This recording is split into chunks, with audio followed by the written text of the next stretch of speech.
చదివింది 10వ తరగతి. మా ఆవిడ ప్లాన్ చూశారంటే భయపడిపోతారు. చూడండి. నాకు రెండు డ్రీమ్స్. ఒకటి మాకున్న సమస్యలు తీరాలి, రెండోది సొంత ఇల్లు కట్టుకోవాలి. సొంత ఇల్లు అంటే పూర్తిగా కాదు కానీ ఉండడానికి వాన పడకుండా తడసకుండా ఉండేమైనా, కానీ ప్లాన్ అయితే ఈ విధంగా వేయించుకోవాలి స్టార్టింగ్లో అని నా ఆలోచన. నాకు ఒక డౌట్, ఇది నువ్వే గీసావు కదా? నేను గీసిన. నాకు ఫస్ట్ నుంచి ఉండే ఆలోచన కూడా ఇదే కదా. అంటే ఒక ఇల్లు చూస్తుంటాము, ఏదైనా చూస్తుంటాము, ఇది ఉంటే బాగుంటుంది అని ఆలోచన వచ్చి ఉంటుంది కదా.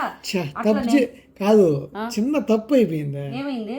బిన్న పెళ్లి చేయడం, నీ చదువు ఆపేయడం. అయ్యయ్యో, అవన్నీ ఎందుకులేగానే అవన్నీ మా అనుకోకూడదా. ఇప్పుడు నాకైతే ఇల్లు ఈ విధంగా ఉండాలి.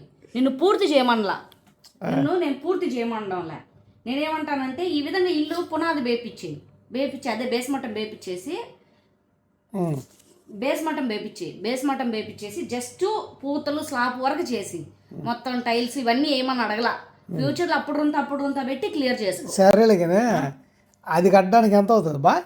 ఎంత అవుతుంది అనేది నాకు తెలీదు. నా డ్రీమ్ ఏంటంటే ఈ విధంగా ఇల్లు కట్టుకోవాలా. స్లాబ్ పూతలైనా నేను అడ్జస్ట్ అయిపోతా. అట్టయితే పూజారి బేల్దారి రెండు ఇద్దరిని అడగాలి పోయి. అంటే చిన్న మార్పులు చేస్తారు అంతే. అంత బాగానే ఉన్నది. చుట్టూ ఒక బార్డర్ గీసావు. అది పారిగోడ బా. అంటే మనకి ఇంకా ఎక్కువ ప్లేస్ ఉంటుంది పారిగోడ కట్టుకోవడానికి. కానీ ఈ పక్క ఒక మనిషి, ఈ పక్క మనిషి తిరగడానికి ఉండే మైండ్ ఖచ్చితంగా ఉండాలి. ఇక్కడ గాజుప్పులు గాజు పెంకులు గుచ్చియాలన్నమాట. నేను ఎందుకులే కరెంట్ తెద్దాం. ఎట్టయినా ఒకటే బాగున్నదా? బాగున్నదా? చూడ్డానికి బాగున్నది. కట్టాలంటే భయం వేస్తున్నాను. భలే చిత్రమే.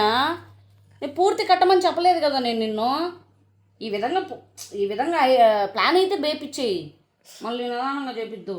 చాలా పెద్ద ప్లాన్ వేసింది అయ్యా. కామెడీ ఏంటంటే బోర్డులో చూడడానికి అయితే చాలా చిన్నదిగా క్యూట్గా బాగా కనిపించినది మ్యాప్ అనేది. అది కట్టేటప్పుడు దేవుడుగా నచ్చాడు. చూద్దాం, కట్టాల్సిందే. నిలబడాలంటే ఏదో ఒకటి కట్టుకో. అంత కాకపోయినా అంతలో అంత చిన్నదైనా కట్టుకోవాల్సింది. ఇదేంటి పూర్తి కట్టియాలంటే కదా నువ్వు బాధపడాల్సిందే. పూతలేమని చెప్తున్నా నేను. అదే నేను చెప్తాను, దాన్నే కడతా అన్నది.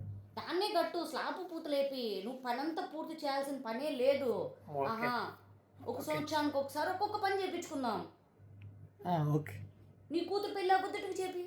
Okay okay.